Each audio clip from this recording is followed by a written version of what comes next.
Hi, I'm Jen Thomas, and tonight I'm joined by a lead vocalist and guitarist whose brand new album, Screaming at the Sky, is out right now. It's Chris Robertson from Blackstone Cherry.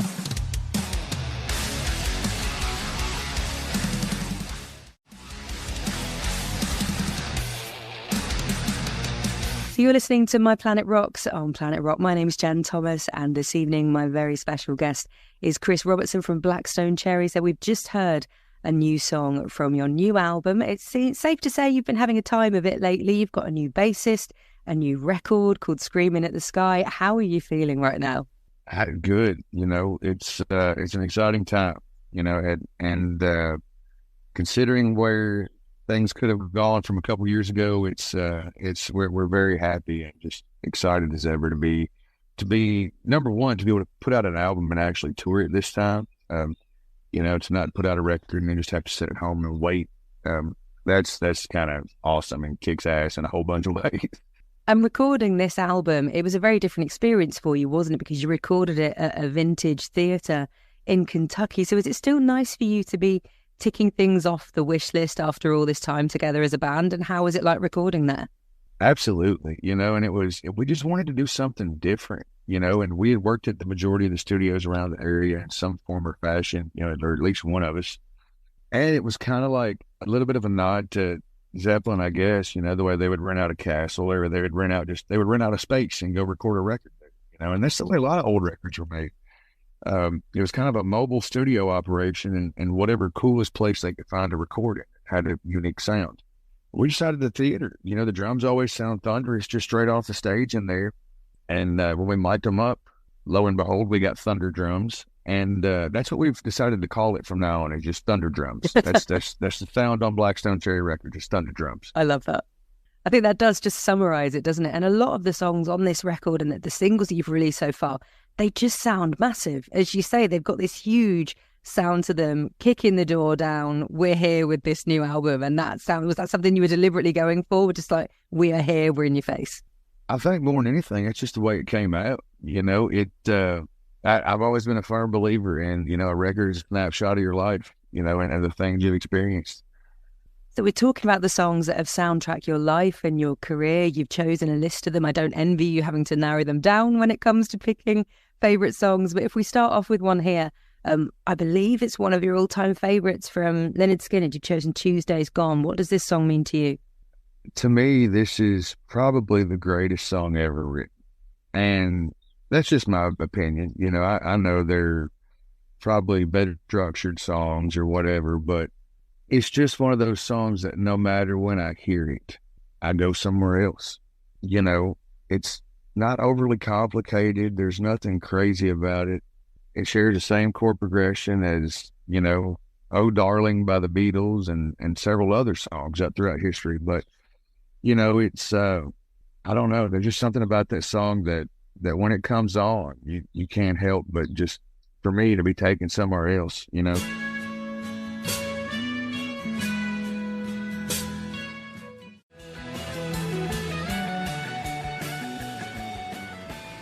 So you're listening to My Planet Rocks. My very special guest this evening is Chris from Blackstone Cherry, choosing some of the songs that have soundtracked his life. We started off there with Lynyrd Skynyrd with Tuesday's Gone. So next on your list, I think, is an artist that many guitarists love and credit for inspiring their career. We've got Jimi Hendrix and All Along the Watchtower. So what does this song mean to you?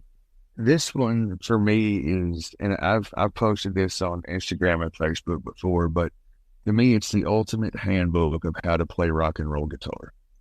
The guide to how to re-envision a song, you listen to Dylan's version and it's nothing like what Jimmy did. There's just something about the guitar work.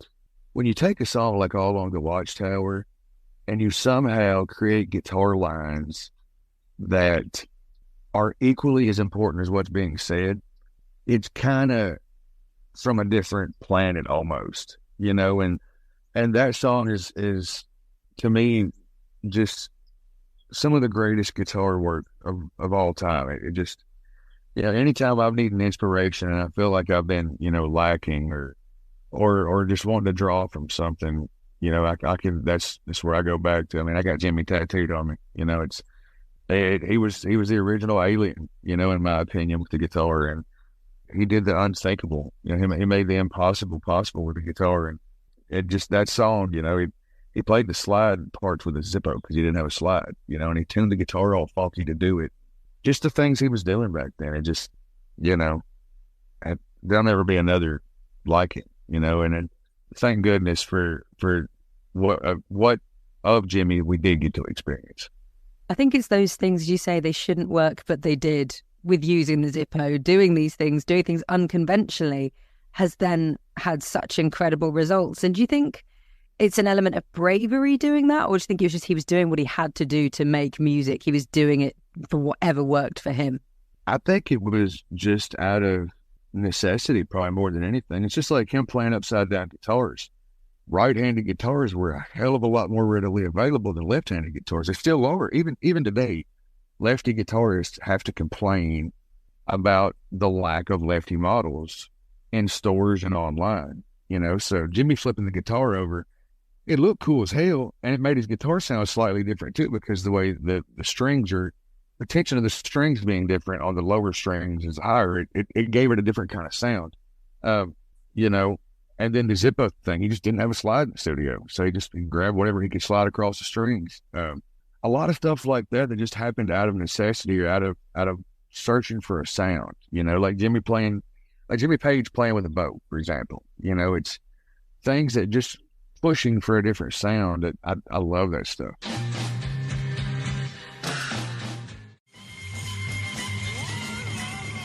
That's Jimi Hendrix and All Along the Watchtower on My Planet Rocks tonight. On the way next, more choices from my guest, Chris Robertson of Black Stone Cherry. This is My Planet Rocks. My name is Jen Thomas, joined by Chris Robertson from Black Stone Cherry. We've had some brilliant choices so far. We've had Lynyrd Skynyrd, Jimi Hendrix.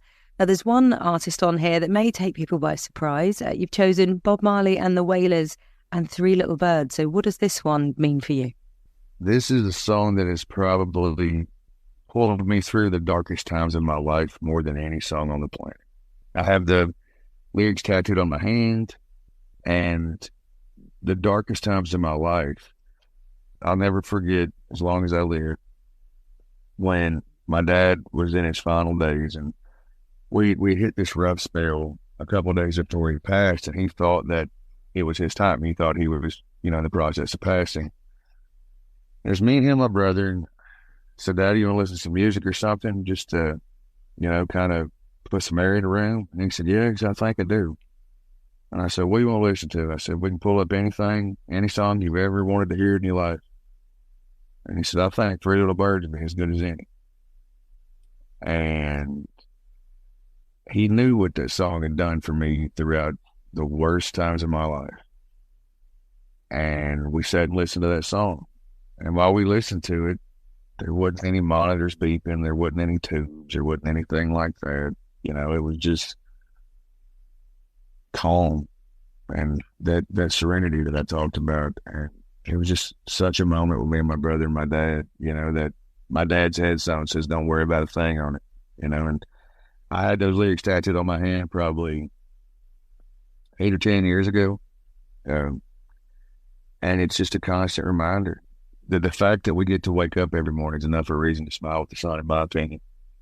You know, my old man he lived a hell of a life, and he was as proud of it as I was of him, you know, but 57 years just wasn't quite enough for him in my book. You know, I could have used a few more with my old man. So, you know, but Three Little Birds is a song that I'll always have a massive place for.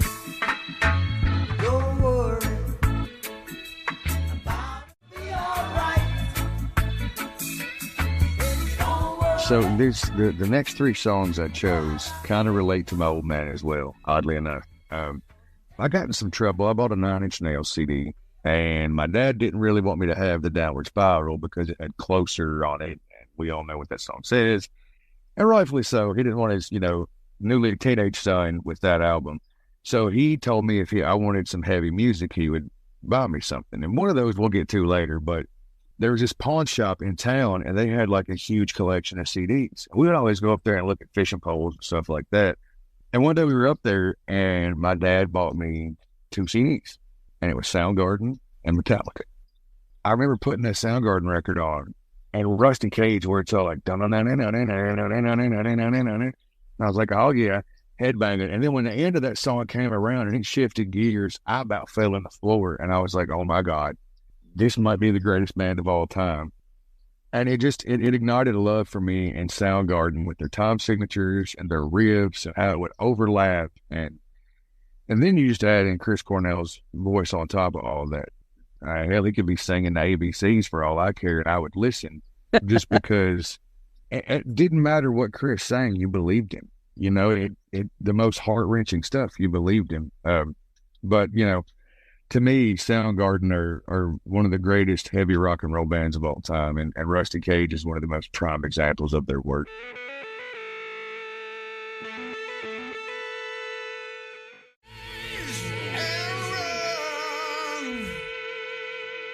This is My Planet Rocks on Planet Rock. I'm Jen Thomas, joined tonight by Chris Robertson of Black Stone Cherry. So you mentioned another band there when you were talking about records that your dad had recommended to you, and the other one was Metallica, and you've chosen King Nothing. So why this song in particular?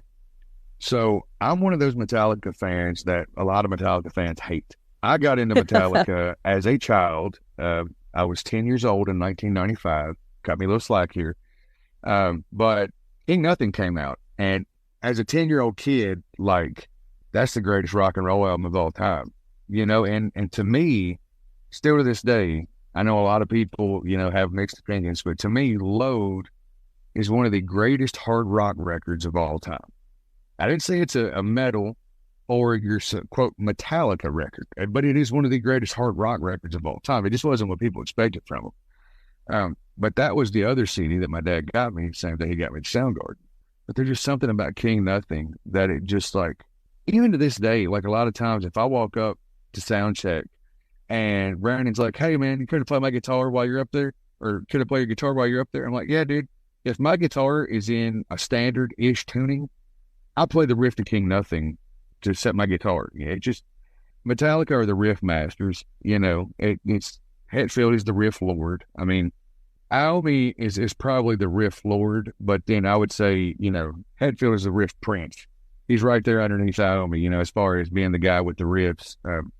But riffs have always been, you know, a huge, huge integral part of the Black Stone Cherry sound, especially for me and Ben. And it just doesn't get much better than Metallica when it comes to riffage. And they've had this incredible longevity, this amazing career. Are you hoping to still be going at 60 at the same time with Black Stone Cherry? Absolutely. I mean, you know, I'm pretty sure Hetfield was born in 63, because I want to remember he's the same age as my dad. And I fully intend on still being on a stage playing drop tune songs in my 60s.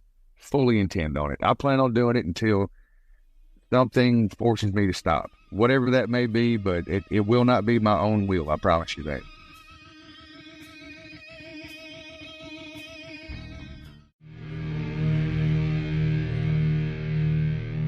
This is My Planet Rocks with me, Jen Thomas, joined tonight by Chris from Black Stone Cherry. Been running through the songs that have soundtracked your life and career. Up next, we have got Stone Temple Pilots. So what about this one? The first time I ever hearing this song is I was in pep band, me and John Fredware, and he was allowed to play drums and I was allowed to play guitar. I had my Walkman and everything. We rode the school bus to Monroe County for a basketball game, and he goes, dude, check this song out. And he handed me his Walkman, and I just plugged my headphones into it. And I said, hey, man, can I borrow that CD? Well, we were in 7th or 8th grade then, I think. That would have been 90, 98, 99. We might have been freshmen in high school. But he still never got CD back. He's still in my CD case in there in the house. That record, to me, is like the quintessential Stone Temple Pilots record, that number 4 record. And, you know, the rap rock thing was kind of really huge with Limp Bizkit and Korn and all those bands. And those bands are amazing, you know, such great at what they do. And I'm a huge fan of. But to hear a band doing just like a riffy rock song and then with a badass guitar solo in it, it was so fresh sounding to me, even though it had this kind of vintage feel about it. They're just, to me, they're probably the greatest unsung band of the 90s is STP. You know, I don't think they get as much credit as some of the other 90s rock bands, but they deserve it.